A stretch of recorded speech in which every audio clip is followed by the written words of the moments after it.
የተከበርከው የዓለም ህዝብ ሆይ ራስህን ከዚህ የበለጠ አዛ ሲቹዌሽን ውስጥ ለማግኘትና ያንን ለመቻል ከወዲሁ ተዘጋጅ። ምክንያቱም እዚህ ቅርቃር ውስጥ የከተተ እብድ ሰውዬ እንደገና የባሰ ሲቹዌሽን ውስጥ ሊከትህ እንግዲህ 2 ቀን እንደቀረው በዛሬው ዕለት አሳውቋል። እዚህ ጋር እንደምታዩት ዶናልድ ትራምፕ ትዊት ባደረገው መሰረት ማክሰኞ ዕለት ዛሬ እሑድ ነው አይደለ? ማክሰኞ ዕለት የኢራንን ፓወር ፕላንቶች የኤሌክትሪክ ማመንጫ ፋሲሊቲዎችና እንዲሁም ድልድዮችን በሙሉ የምመታበት ቀን ነው ካለ በኋላ እናንተ ብሎ ይሄን የመሳሰለ ቃላቶች ተጠቅሟል። አምናት ጎይንግ ቱ ሴይ ዳት ግን እንደዚህ አይነት ቃላቶች ተጠቅሞ ፕሬዚደንሻል የሆነ ከአንድ ፕሬዚዳንት የማይጠበቅ ከአንድ እብድና ዱርዬ ሰው የሚጠበቅ ኢሴንሻሊ ከዶናልድ ትራምፕ የሚጠበቅ ንግግር ተናግሯል። ከዛ በኋላ ምስጋና ለአላህ ይሁንም ብሏል። ሜይቢ ዳስ የሆነ ሙስሊሞችን ኦፌንድ ለማድረግም ሊሆን ይችላል ያ ንግግሩ። ነገር ግን የሚያሳየው ከዚህ ትዊቱ የሚያሳየው ዶናልድ ትራምፕ የመጨረሻውን አይነት ተስፋ መቁረጥ እንደቆረጠና የመጨረሻውን ዛቻ እየዛተ እንደሆነ ነው። ምክንያቱም ይከፍቱልኛል ብሎ በተደጋጋሚ ሲያራዝም የነበረ ቢሆንም እስካሁን ድረስ ሊከፈት አለመቻሉን ተከትሎ እንግዲህ ወደ ስድብ፣ ወደ ማንቋሸሽ፣ ወደ ምናምን ወደ መሳሰሉት ዝቅ ያሉ ቦታዎች ወርዷል ዶናልድ ትራምፕ። ናው ከኢራን አካባቢ ግን እየተሰማ ያለው ድምፅ ምንድን ነው? በተለይ ከሙጅተባ ከሱፕሪም ሊደሩ አድቫይዘር ከሆኑ ሰውዬ እንግዲህ የተሰማው ምንድን ነው? እንደዚህ አይነት ሙከራዎች የሚደረጉ ከሆነ the only thing we will do የሚድል ኢስትን በሙሉ ፓወር ፕላንቶችን እንዳለ እናጠፋና ባብል መንደብን ደግሞ እንዘጋለን፣ ከዛ በኋላ ዓለም ይወጣዋል ብለዋል ኢራኖች። this is a dangerous escalation for everybody ለዓለም ላይ ላለ በሙሉ ከባድ ኤስካሌሽን ነው። ስለዚህ ይህንን እብድ ሰውዬ የሚይዘው ሰው ከጠፋ ማክሰኞ ዕለት ዊል ቢ አ ዲዛስተር። የተካሄደው የአሜሪካ ፓይለትን ሬስኪው የማድረግ ኦፕሬሽን ላይ እንግዲህ ወደሙ የተባሉት 2 ፕሌኖች እነዚህ ከጀርባ የምታዩቸው ኤምሲ 130 የሚባለው ፕሌን ነው። ትራንስፖርት ፕሌኖች ናቸው። የአሜሪካ ኤርፎርስ እንግዲህ ኦፕሬሽኑ ላይ ስታክ ስላደረጉ እነሱን ለኢራናውያን ጥሎ ከመውጣት በሚል ራሴን ያወደምኩት ቢልም የኢስላሚክ ሪቮሉሽነሪ ጋርድ ሄድኳርተር ኻተመል አንቢያ ሄድኳርተር ከደቂቃዎች በፊት ባወጣው መግለጫ ደግሞ እኔ ነኝ የመታኋቸው ብለዋል።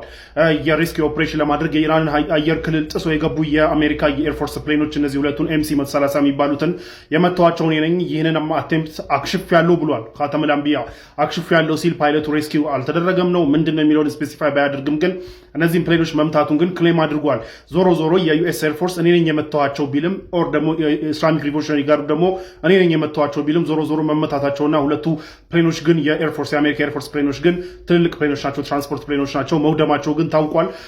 የኤፍ35 የወደቀችዋን ኤፍ35 የጦር ጀት ፓይለቶች ክሩ ሜምበሮች ክሩ ሜምበሮች ሬስኪው ለማድረግ በተደረገው ኦፕሬሽን እንግዲህ የተመቱ ፕሌኖች ቁጥር ስንት ደርሷል ማለት ነው? ዋርቶጉ ተመቷል። ዋርቶጉም እዛ ኦፕሬሽን ላይ ሲሳተፍ ነበር የተመታው። ደን 2 ብላክ ሃውክ ተመተዋል፣ 3 ማለት ነው። ደን እነዚህ ሁለቱ ደግሞ ተጨምረው እንግዲህ ወደ 5 የሚሆኑ ፕሌኖች የአንድ ፕሌን ፓይለቶች ሬስኪው ለማድረግ በተደረገው ኦፕሬሽን እንግዲህ 5 ፕሌኖች ወድቀዋል ማለት ነው። ለማንኛውም ኦፕሬሽኑ ለአሜሪካውያን ሰክሰስፉል የሆነበት ምክንያት አንደኛው ምንድነው?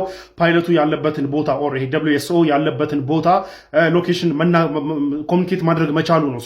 እንዴት መሰላችሁ? ለምሳሌ አንድ ዕቃ የሆነ ቦታ ላይ ቢደበቅ ደባቂውና ሌላ ያልደበቀው ሰው ሲፈልጉት እኩል አይደለምና እንደዚህ አይነት ሬስኪው ኦፕሬሽኖች ላይ በጣም ዋናውን ጌም የሚጫወተው የዛ ሰው ሬስኪው የሚደረገው ሰው ያለበትን ኤግዛክት ሎኬሽን ቀድሞ ያወቀ ሰው ነው የሚያሸንፈው። እና አሜሪካኖች እንግዲህ ሲስተም ነበራቸው ቅድም እንደነገርኳችሁ እነዚህ አብራሪዎች ወደ ጠላት አየር ክልል ሲገቡ ድንገት ተመተው ከወደቁ ያሉበትን ሎኬሽን የሚያሳውቁበት ለኤርፎርስ የሚያሳውቁበት ሲስተሞች አሉ። በዛ ምክንያት ኤግዛክት ሎኬሽኑን የአሜሪካ ኤርፎርስ ማወቁን ተከትሎ እንግዲህ ቀድሞ ሊደርስበት ችሏል። በኢራናውያን በኩል ግን ፓይለቱ ወድቋል አለ እዚህ አካባቢ ያለ ኦር እዚህ ክልል ውስጥ አለ ፈልጉ ነው ሲባል የነበረው። እዛ ዛግሮስ ተራራዎች መካከል እንግዲህ ፍለጋዎች ሲካሄዱ የነበረ ቢሆንም ኤግዛክት ሎኬሽኑን አለማወቃቸውን ተከትሎ እንግዲህ እነሱ ሳይደርሱበት ኤግዛክት ሎኬሽኑን ያወቁት የአሜሪካ ኤርፎርስ ደርሶ ሬስኪው እንዳደረገ ነው የተነገረው።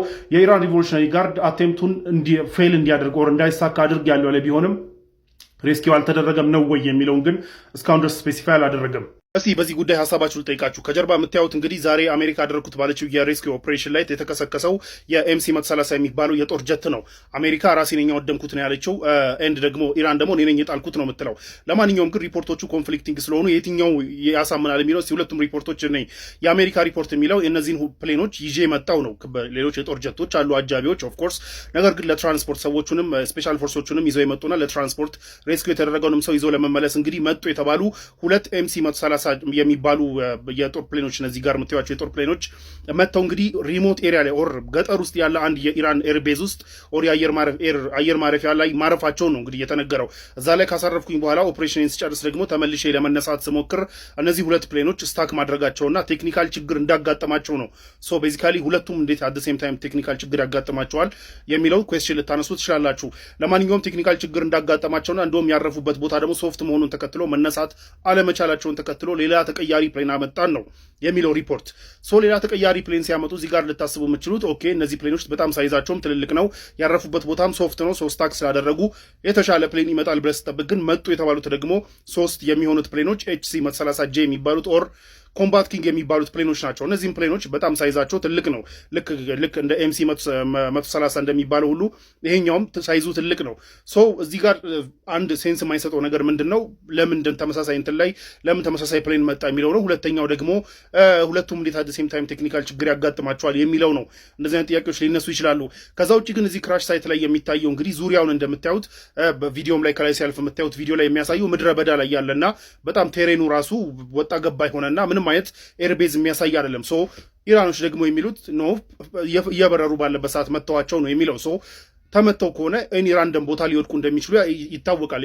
ኤኒ ራንደም ቦታ ሊወድቁ ይችላሉ። ሶ ኤኒ ራንደም ቦታ ወድቀው ሊሆን ይችላል ከጀርባ የሚታየው ናው ኤርቤዝ ላይ አሜሪካ እንዳለችው ኤርቤዝ ላይ ባረፉበት መነሳት ስላቃታቸው መተዋቸው ካለች there should be an airbase አካባቢው ላይ ኤርቤዝ ሊታይ ይገባ ነበር። ግን እንደዚህ አይነት ነገር የለም። ራንዌይም አይታይም። ፎቶ ላይ ክራሽ ሳይቱ ላይ እንደምታዩት የሚታዩ ዝም ብሎ ወጣ ገባ ያለው ቦታ ነው። ዝም ብሎ ራንደም ቦታ ነው። እዛ ራንደም ቦታ ላይ ደግሞ ማንኛውም ፕሌን ሲመታ ራንደም ቦታ ላይ ሊወድቅ ይችላል። ሶ እነዚህ ኮንፍሊክቲንግ ስቶሪዎች በሁለቱም በኩል እየተነገሩ ነው። አሜሪካ ነው ራሴ ነኝ እንትን ያደረግኩት እኔ ነኝ የጣልኩት የመታሁት እያለች ነው። ኢራን ደግሞ ይሄን ነው እያለች ያለችው። የትኛው ሴንስ ይሰጣል የሚለውን እናንተ ጀጅ አድርጎ።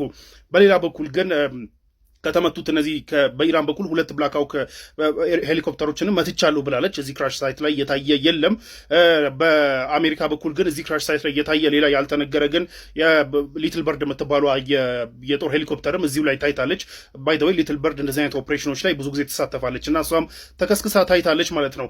ለማንኛውም ሪፖርቶቹ እያደር እንደዚህ አይነት ክራሽ ሳይት ኢሜጆች፣ የተለያዩ ማስረጃዎች ሲወጡ እያደር ነገሩ የሚጣራ ነው የሚሆነው። ቢኮዝ ጠዋት እየሰማ ነው በአሜሪካ በኩል ያለው በአሜሪካ ሚዲያ እና ከአሜሪካ ውስጥ በሚወጡ እንትኖች የተነገረውን ወሬ ብቻ ነበር የሰማነው። በዚህ ሳይት ደግሞ እንደዚህ አይነት ወሬ አለ። ሶ ነገራቶች በደንብ በማስረጃ እየጠሩ ሲመጡ ነው ኢን ዘ ኔክስት ዴይስ ትክክለኛውን ነገር ልናቅ የምንችለው። አሁን ፕሮፓጋንዳ ነው በሁለቱም በኩል ያለው።